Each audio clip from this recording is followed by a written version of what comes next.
Vamos fazer algumas considerações na palavra antes da gente partir o pão. Então, vamos ler alguns textos na Epístola de Paulo aos Romanos, capítulo 3, a partir do versículo 21.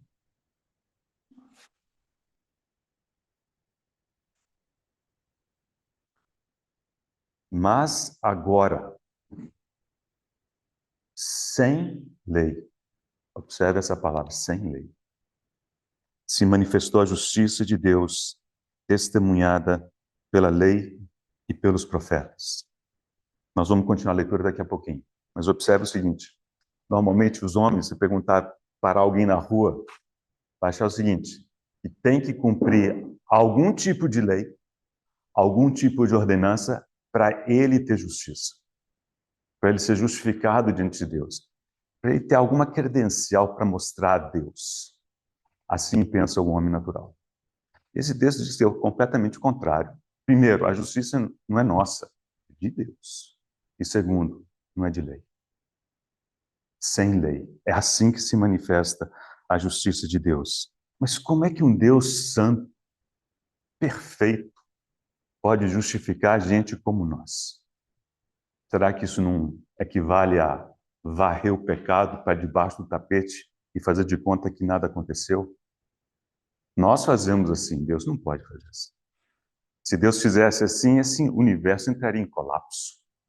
Então vamos ver qual que é a solução de Deus. Versículo 22. Justiça de Deus mediante a fé em Jesus Cristo para todos e sobre todos os que creem.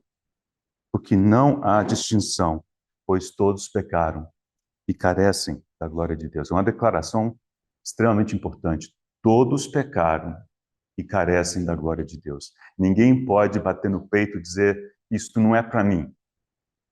Posso não aceitar, isso é outra história. Mas eu pequei e eu careço da glória de Deus. E Deus diz, eu te justifico, sem lei. Mas aqui tem uma palavra fundamental, pela fé. A nós cabe exercitar a fé. A nós cabe agarrarmos naquilo que Deus disse, diz amém. Posso não saber explicar, e certamente não sabemos. Posso não entender tudo, e certamente não entendemos. Mas isso não impede que nós exercitemos a nossa fé.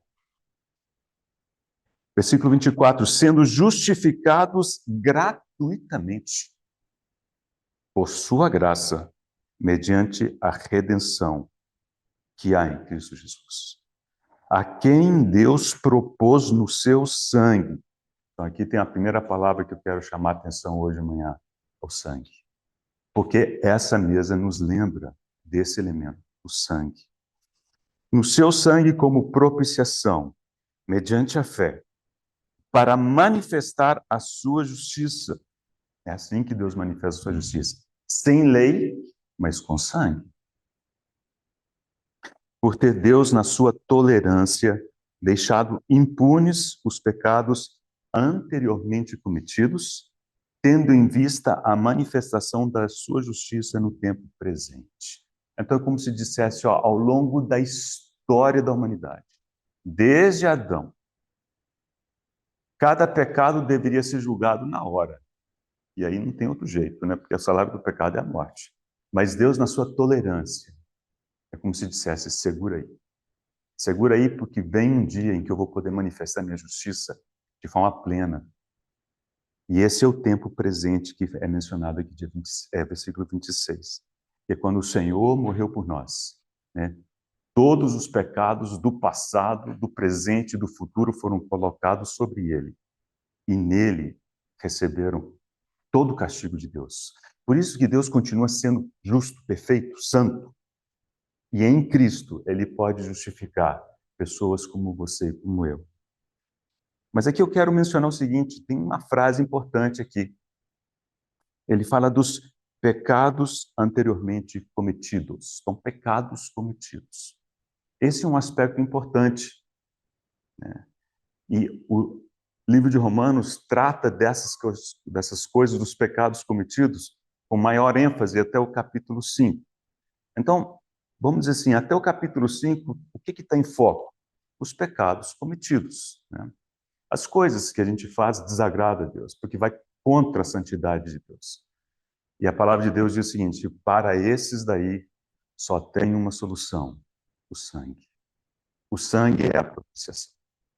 Okay? Mas vamos avançar mais um pouquinho. Capítulo 5 começa fazendo quase que um resumo dessas coisas e diz: justificados, pois, então Deus manifestou a sua justiça, e quando Deus manifesta a sua justiça em resposta ao nosso exercício de fé, nós somos justificados com a justiça de Deus. Mediante a fé, essa fé é nossa. Temos paz com Deus. Temos paz com Deus. Irmãos, de maneira geral, eu acho que o ser humano daria tudo o que tem para ter paz. Ter paz, aqui é ter paz, né? A falta de paz é alguma coisa que corrói, né? Que deprime, que oprime, né? Mas a paz aqui que realmente interessa é a paz com Deus. E esse versículo diz que é possível ter paz com Deus. Mas está aqui, ó, o preço está pago. A pergunta é se nós vamos nos apropriar disso, né? Muito bem, então esse texto segue fazendo um belo resumo desse passado que tem a ver com os pecados anteriormente cometidos. Mas há um divisor de águas aqui, logo no versículo 12. É o outro lado de uma moeda ruim, mas a palavra de Deus trata com isso de forma muito aberta. E diz no versículo 12, porque assim como por um só homem entrou o pecado no mundo, e pelo pecado a morte, assim também a morte passou a todos os homens, porque todos pecaram. Aqui não diz que os pecados cometidos entraram por Adão. Aqui diz que o pecado enquanto princípio, o pecado enquanto lei, enquanto princípio operante em nós, entrou em Adão pelo pecado de Adão.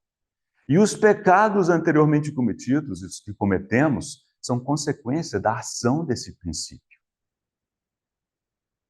Agora, a solução para os pecados cometidos é o sangue. Mas a solução de Deus para o princípio do pecado que opera em nós não é o sangue. É a morte. É a nossa morte com Cristo. Nós precisamos morrer para o pecado. E é disso que tratam capítulos 5 e 6. Nós não vamos entrar nesse aspecto, né? E depois o capítulo 8 fala de forma tão bonita, né? A maneira com que isso é realizado em nós. Agora, tanto uma coisa como outra está absoluta e totalmente fundamentado no sacrifício que está posto diante de nós, para nossa lembrança hoje de manhã. Porque no capítulo 6, leia comigo, versículo 3, ou porventura ignorais que todos nós que fomos batizados em Cristo Jesus, fomos batizados na sua morte? Essa mesa fala da morte física do Senhor, né? E depois diz, versículo 6, sabendo isso, que foi crucificado com ele o nosso velho. Quando o Senhor morreu crucificado, aquele princípio do pecado em nós, ali também foi julgado.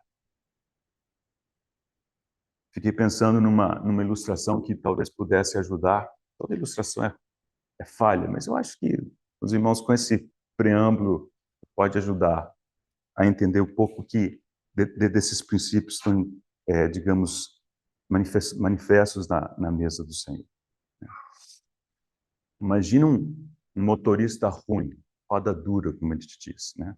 Ele começa a andar, manobrar numa garagem apertada, né? Esbarra aqui, esbarra ali, e o carro começa a acumular arranhões, amassados, coisinhas, né? Isso é análogo aos pecados cometidos. E são consequências de um motorista ruim, que não sabe manobrar. E a solução para eles, o que é? Leva o carro no lanterneiro, faz lanternagem, né? Esse é o equivalente aos pecados que precisam do sangue para serem perdoados, apagados, né? Então você leva o carro no lanterneiro e traz de volta. Mas a menos que você troque o motorista, adivinha o que vai acontecer? Vai tudo começar de novo, claro. Então, tem que trocar o motorista. Isso significa a nossa vida precisa sair do volante e Cristo precisa assumir. Aí ele dirige sem provocar esses incidentes, né? Irmãos, quando o Senhor morreu na cruz por nós, o seu sangue foi vertido. Isso resolve o problema dos pecados cometidos. Mas não podia parar por aí. O motorista tem que ser trocado. Uma nova vida precisa assumir o controle do volante do carro. Paulo disse, não sou eu mais quem vive, mas Cristo vive. Mas como que um Salvador morto poderia viver em nós? Então, era necessário que Deus o ressuscitasse dentre os mortos. E essa mesa nos lembra que ele morreu, mas que ele ressuscitou. Então, pronto, o Senhor está vivo. Mas como é que o Senhor pode, a vida dele, entrar no carro de cada um de nós? Vai precisar ser distribuída, essa vida tem que ser distribuída para todos os que exercitarem a sua fé. Então, o plano de Deus vai um passo além. Não só é ressuscitado dentre os mortos, como ele é levado às alturas, glorificado, e recebeu a promessa do Pai, o Espírito Santo, que ele derramou a partir do dia de Pentecostes e a partir do Espírito Santo. Ele então é capaz de se fazer presente, né, na vida de cada um de nós. Então nós podemos, como Paulo dizer, não sou eu mais quem vive. Eu não dirijo esse carro, não põe mais essa mão nesse volante. Mas Cristo vive em mim, né?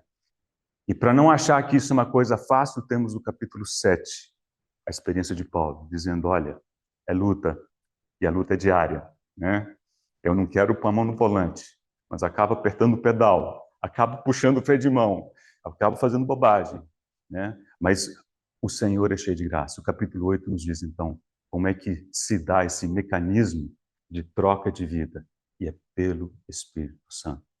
Aqueles que estão em Cristo, né? Aqueles que pendem para as coisas do Espírito, não para as coisas da carne, né? Então vemos que nesse processo, irmão, nós precisamos da morte do Senhor, precisamos da ressurreição do Senhor, precisamos da ascensão e da glorificação do Senhor, que recebeu o Espírito Santo que foi derramado.